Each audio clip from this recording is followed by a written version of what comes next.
Hey guys, Drew here, back with another video, and I was about to say welcome to another episode of Regiment Rewind.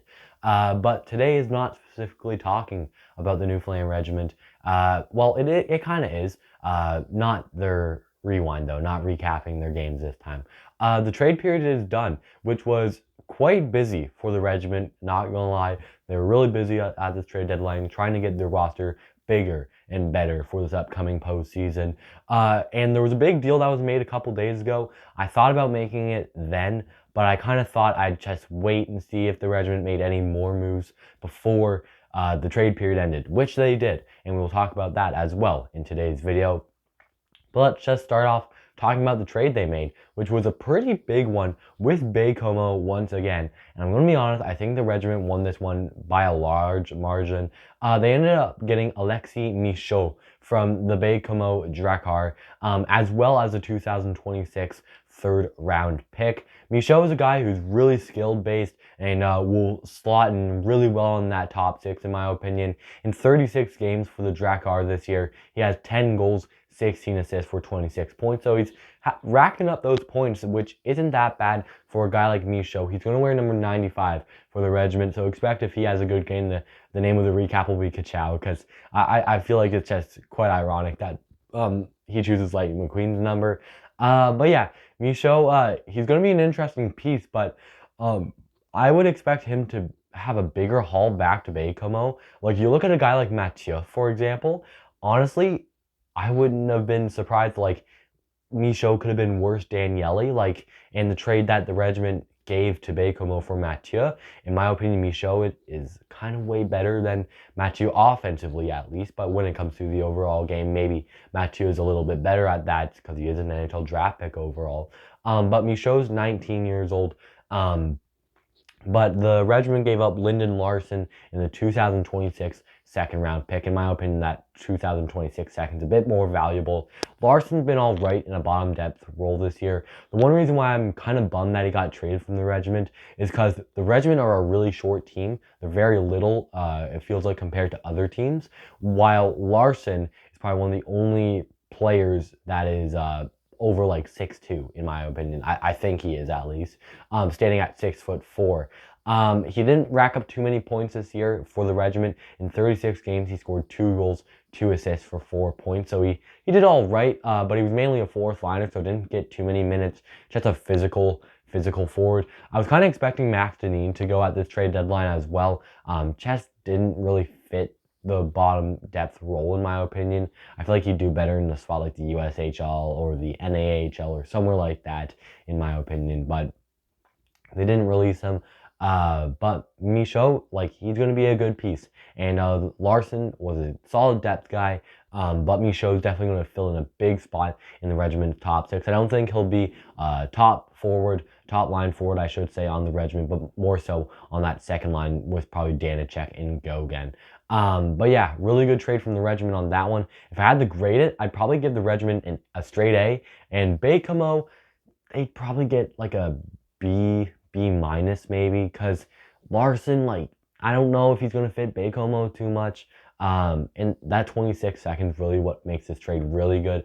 But I do think it's a Gordon Dwyer masterclass on this one as well. But yeah, that's pretty much breaking down that trade. We're going to talk about the releases that the regiment had.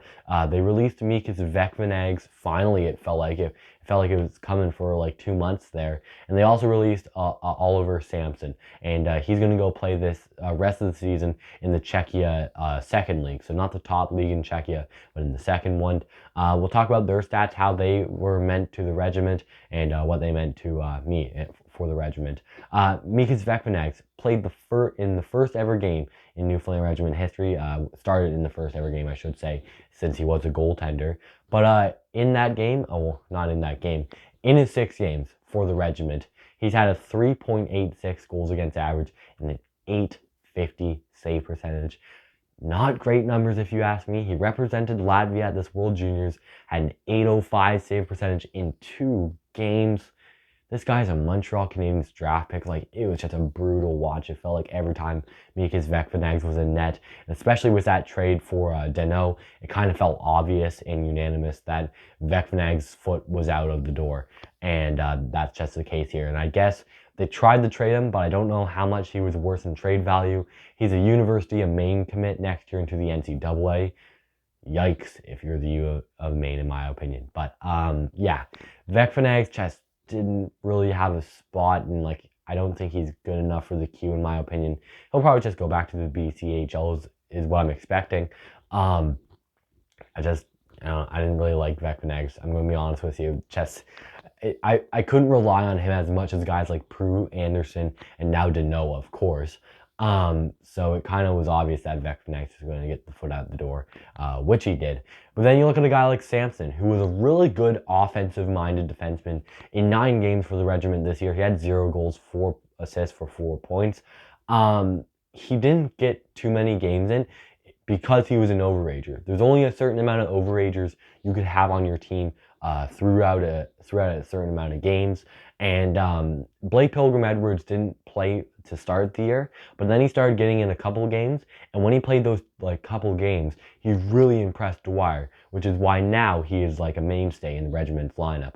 But Samson, that kind of left him the odd man out. So he wasn't playing any games. LaRose, obviously another overager. I believe you could only have 3. I may be forgetting somebody.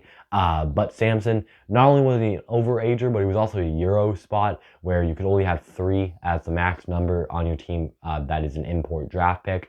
So Samson was kind of just put in a rough spot with the Regiment. In the games he played kind of solid. Like that first game, I remember he was quarterbacking the first power play because LeBerge wasn't here.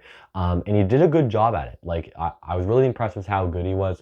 It was just that with the Euro and just overage rule, it kind of screwed him in the QMJHL level, which ultimately led to him being released from the Regiment. So he was a solid player. Don't get me wrong. I think he could go places if he impresses it over in Czechia. But yeah, he just didn't really fit the Regiment too much. Just a solid 2A defenseman, in my opinion.